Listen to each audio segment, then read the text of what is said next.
Olá, tudo bom com você? Dando continuidade ainda à nossa série de exposições sobre os 5 solas da Reforma Protestante, hoje eu quero falar com você sobre 2 que estão bastante interligados. Nós vamos falar hoje sobre o sola fide e sobre o sola gratia.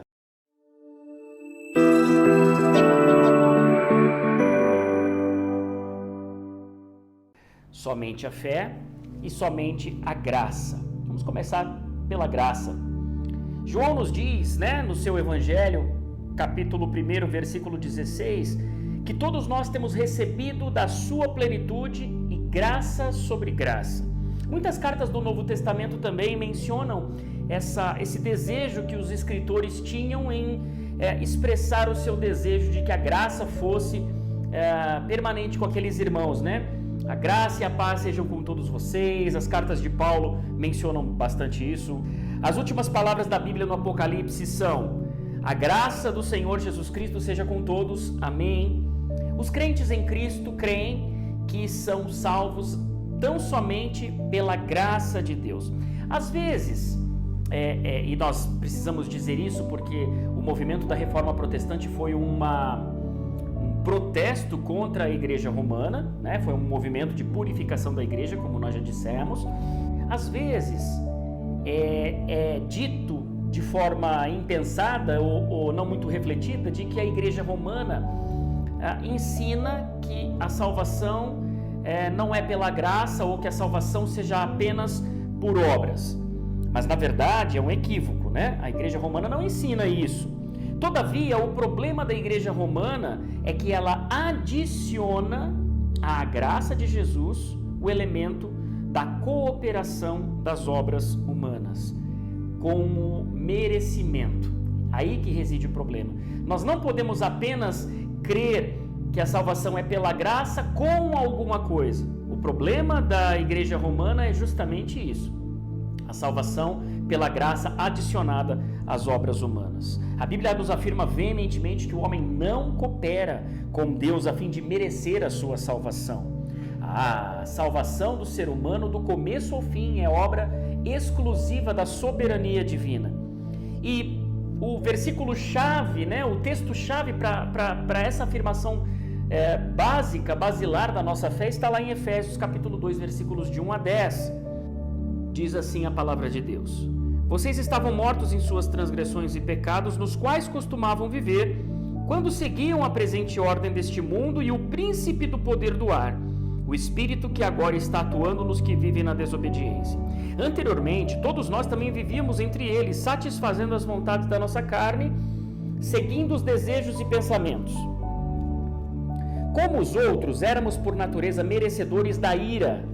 Todavia, Deus, que é rico em misericórdia pelo grande amor com que nos amou, deu-nos a vida com Cristo quando ainda estávamos mortos em transgressões.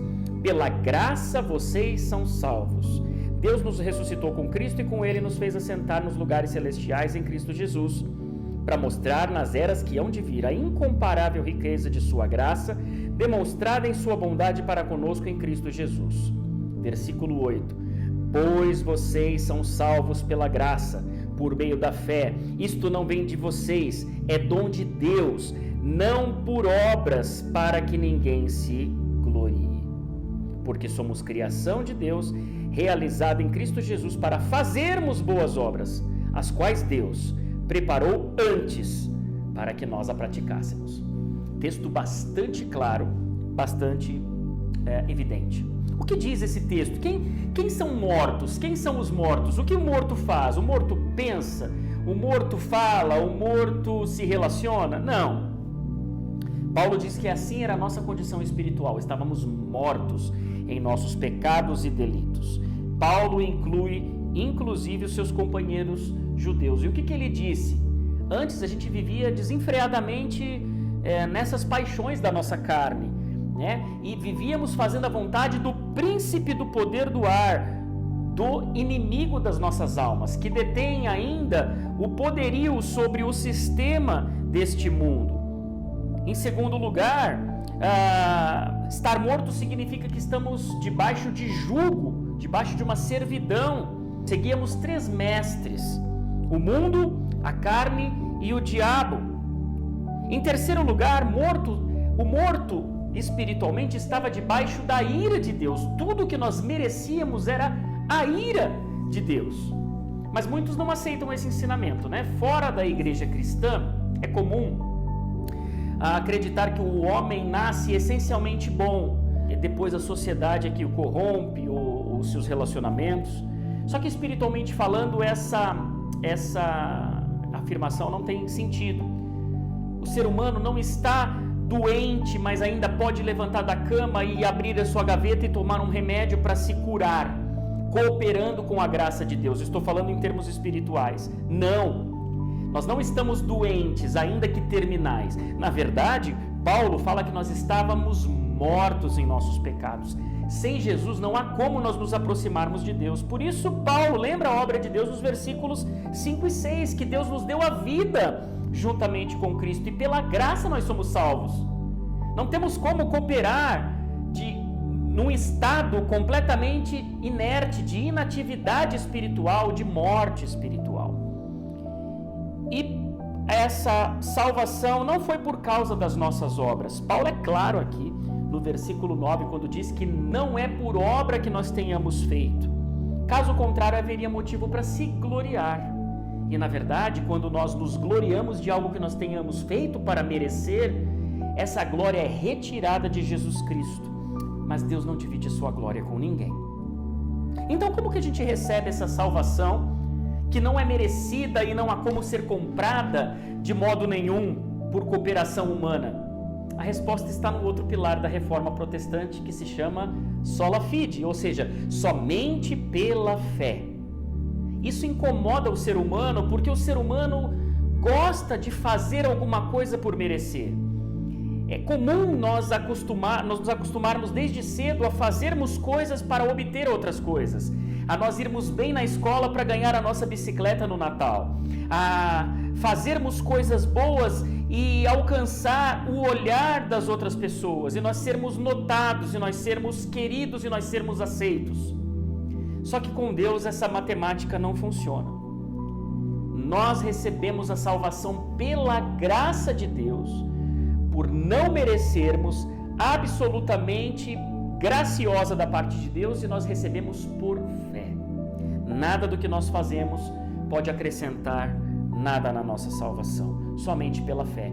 Então precisamos crer tão somente em Jesus Cristo e confiar na sua obra já realizada. Ele já realizou essa obra. Crer na graça de Deus, sabendo que nada mais existe que possa ser feito, possa ser acrescentado. Sola fide e sola gratia. Em 1647, alguns teólogos e pastores elaboraram uns documentos para sistematizar o pensamento da fé reformada. Fizeram isso lá na abadia de Westminster e criaram 3 documentos principais: o Catecismo Maior, o Catecismo Menor e a Confissão de Fé de Westminster. E a resposta número 33 desse catecismo breve para a pergunta, de número 33, há um resumo dos principais pilares, da reforma. Lá se pergunta: o que é a justificação? E a resposta: a justificação é um ato da livre graça de Deus, através da qual Ele perdoa todos os nossos pecados e nos aceita como justos diante de si, somente pela justiça de Cristo. E aí nós nos lembramos dos solos Cristos. E a nós imputada e recebida pela fé somente. Sola fide. Depois que Martinho Lutero afixou as 95 teses na Catedral de Wittenberg, a Igreja Romana contra-argumentou com o Concílio de Trento. No Concílio de Trento, a Igreja Romana afirmou algumas bases da sua fé em contrapartida. Ela disse que os pecadores são justificados pelo seu batismo, o que a palavra de Deus não diz. Que a justificação é pela fé em Cristo e pelas boas obras de uma pessoa. A palavra de Deus não diz isso, nós acabamos de ler. Que os pecadores não são justificados unicamente pela justiça imputada a Jesus Cristo, mas Paulo disse exatamente isso agora que nós acabamos de ler. E disse também que uma pessoa pode perder a sua posição de justificação. A palavra de Deus não afirma isso. Ela disse, Jesus mesmo disse: aqueles a quem o Pai me traz, de maneira nenhuma o lançarei fora. Ninguém pode os arrebatar da minha mão. Portanto, é extremamente este ponto fundamental de afirmação de fé que a igreja romana está bastante distante da igreja protestante. Nós devemos nos respeitar, nós devemos nos tratar bem, né? Com educação, com amizade. Em matéria humanitária, podemos nos ajudar, temos muitos pontos em comum, mas em matéria de fé não há comunhão entre nós, porque o mérito da salvação do homem é colocado deve ser colocado tão somente na pessoa de Cristo, fruto da graça de Deus, recebida somente pela fé. Sola gratia, sola fide. Que Deus te abençoe, em nome de Jesus.